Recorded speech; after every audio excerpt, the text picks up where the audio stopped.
Hi, I'm Dr. Olga Pinkston, a board-certified rheumatologist and the host of the Mind Your Fibro podcast. This podcast is dedicated to fibromyalgia.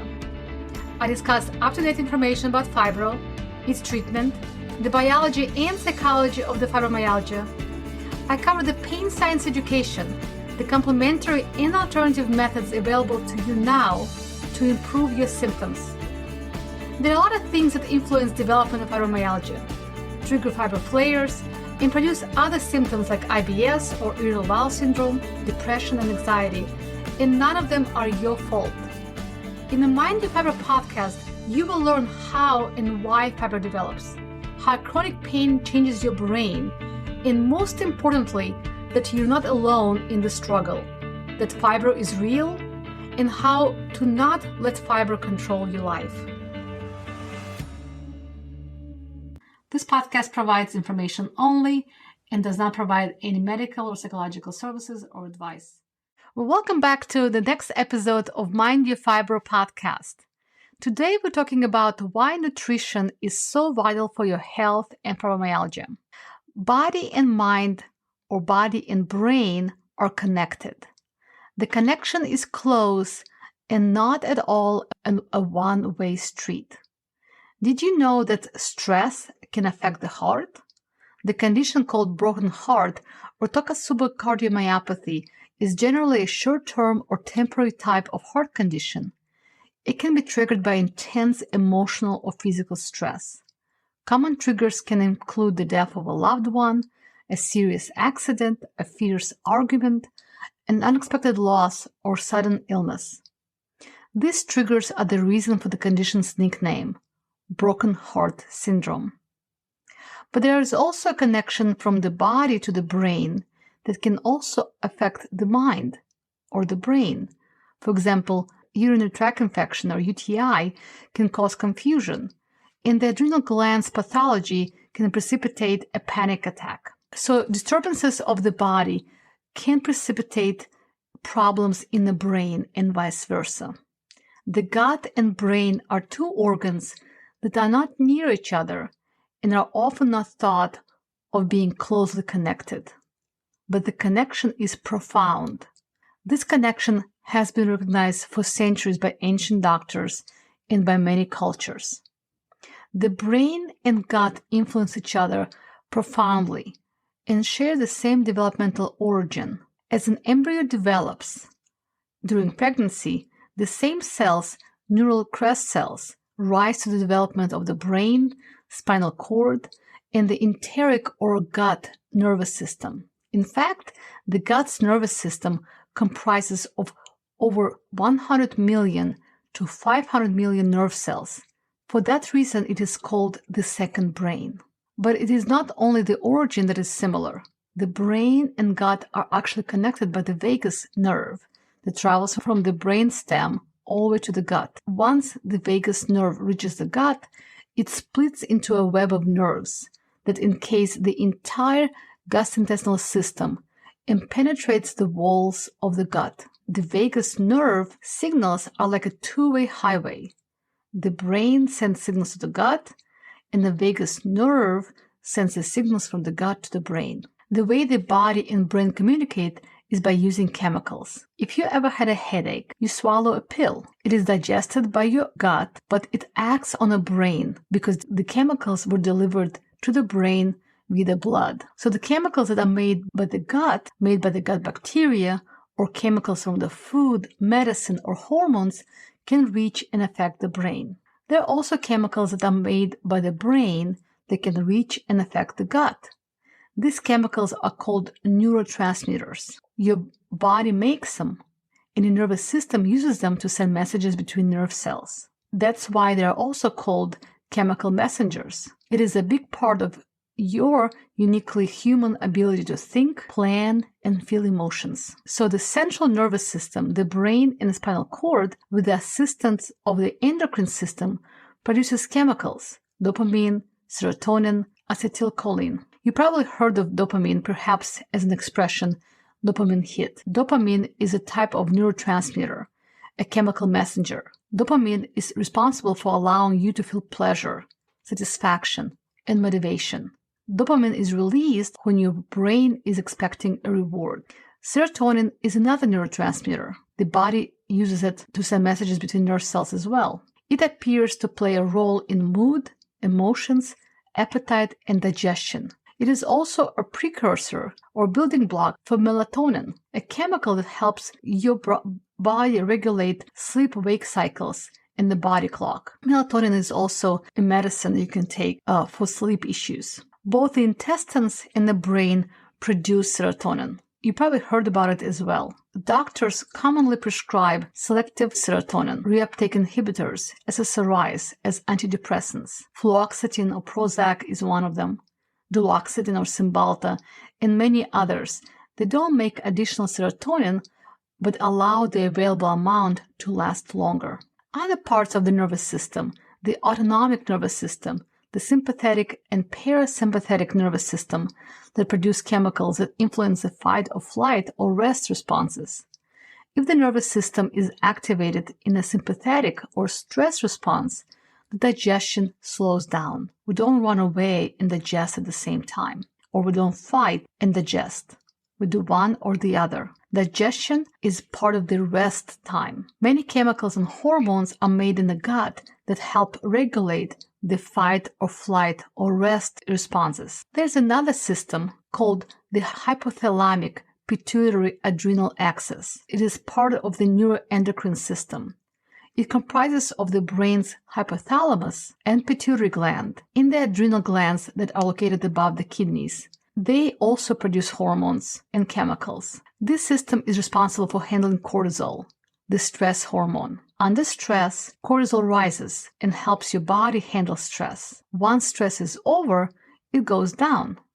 The gut also plays a role in cortisol release and makes sure your body responds to stress appropriately. So in a healthy body, all these chemicals ensure that your brain and gut work well together, that your body responds well to stress and knows when to digest or when to be more activated. If your body is dysregulated by prolonged stress, trauma, neglect, chronic or severe illness, poor nutrition, this delicate system, comprised of so many parts, starts to malfunction. It produces either too much or not enough of those chemical signals. The neurotransmitter levels get out of whack. Hormones are upset. Mood changes and immunity changes. The gut's protective barrier is compromised, leading to additional symptoms. Some call leaky gut. The chemicals that should stay in the gut are leaked out and reach the brain. So to treat this dysregulation, we use chemicals in the form of medications and chemicals in the form of food. So this complicated system may be confusing to understand. I like analogies. They make things simpler to understand. So if you think of your body like a bathtub, it holds water for you to take a bath. You need enough water to take a good enough bath. If you have too little water, you may not be able to soak in the water. Not enough. Just enough to wash your feet or your behind, which is not what you want. If there is too much water, the water will splash out and get the floor wet as you get into a tub. So your body needs just enough water at the right temperature to function. The water comes from the faucet. You can turn the faucet up or down and regulate the water and temperature. The faucet represents the production of chemicals, hormones, neurotransmitters that you need to function. The faucet fills the bathtub. If everything works well, the tub is filled and the water is perfect for taking a bath. You, your gut, and brain have enough chemicals to function. But the tub also has the drain. The drain removes water. The chemical signals are used as you function and they go down the drain. They don't last forever. As you digest or as you use your brain or any other organ or body system, your chemicals also get used. So for perfect function of a bathtub, you need a working faucet and a drain that is a match, that properly holds the water and drains to avoid overflow. You need to produce chemicals, use them, and waste them appropriately. But say the body or the bathtub is not properly functioning. The water is going incorrectly, meaning your body is producing enough chemicals, but the drain is draining too fast. This happens when your body is using too many neurotransmitters or other chemicals due to chronic illness, pain, prolonged stress, smoking, addictions to alcohol or drugs. You're being drained physically and mentally. So one way to fix it is get a drain stopper. This is how most antidepressants work. Most of them don't produce anything. They just let you keep what you make a little longer. They downsize the drain to match the faucet. But what if the faucet is not producing enough chemicals? If your body is depleted of nutrients, you cannot make enough of the good stuff that you need, right? So if you don't have energy due to poor sleep, if you're dehydrated, hungry, or malnourished, it is hard to make anything good. So the fix will be better nutrition, better building blocks that your body needs to make chemical signals and other essential building blocks for your body to function. It will restore the faucet and let the water flow better. But what if after many years of neglect, your body is depleted of nutrients? The faucet is barely running, the water is only slightly warm, and the tub is only half full. The drain is also leaky, and it drains faster and barely keeps the water in. You have hardly enough water to take a quick wash as you prepare to get in. So this will be if you have prolonged chronic illness, pain, or stress, as well as poor nutrition. You're not making enough of good chemicals, or you're not having a healthy lifestyle. So you're not producing enough building blocks to repair your poor health. Then, as you prepare to get in, someone comes in with the bucket and takes a bucket full of water out of the tub. You watch in disbelief, watching the water level go down. Then someone else comes in with another bucket, then another. This will be an analogy of additional stressors beyond your typical, say, pandemic, war, loss of a loved one, loss of your job. So your faucet is barely working due to poor nutrition. Your drain goes way too fast as you're being depleted by the chronic stressors of life, chronic illness or pain. And then the buckets of additional stressors then drain the rest of the tub. I see this rather often. Years of chronic pain, fibro, additional chronic conditions like diabetes, autoimmune disorders, smoking, addictions, in addition to poor nutrition, eating junk, drinking soda, they are barely surviving, scraping the bottom. Then additional stressors come up and life becomes rather unbearable. So to fix the situation, I often recommend to attack many fronts. You need to start working on food, clean up your eating, improve your diet, fixing the reserves, fixing the faucet, but also working with your doctors and reduce the drain. Treat depression or anxiety with antidepressants or therapy, or often both. Manage pain and sleep. Treat your sleep apnea or insomnia. Make sure your rheumatoid arthritis or diabetes are well controlled. You're fixing the drain. Then you work on the environment. Try to prevent accidental buckets to come into your life to take the water out by removing toxic people out of your life, adding stability to your work environment, and other ways you can add stability. Now, if you have a full tub of water, the faucet works well, the drain is a match. Any accidental stressors in the form of a person coming and taking out of a bucket of water will be managed. If the bathtub is full of water, it will be okay. You have a reserve.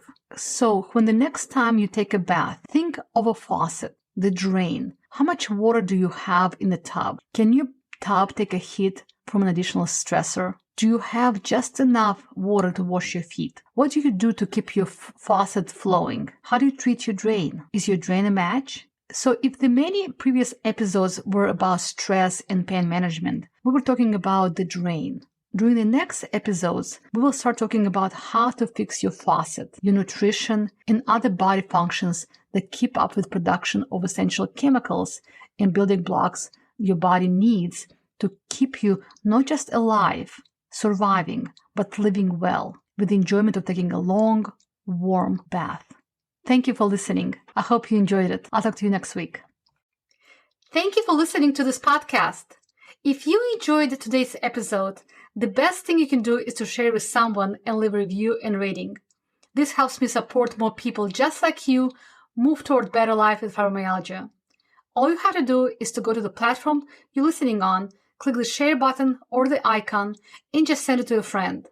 I so appreciate you taking your time to do so.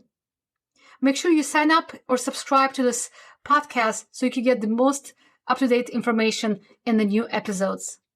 Thanks for joining me today, and I will see you next week. And don't forget to mind your fibro. Disclaimer, this podcast provides information only and does not provide any medical or psychological services or advice. None of the content on this podcast prevents, cures, or treats any medical or mental condition.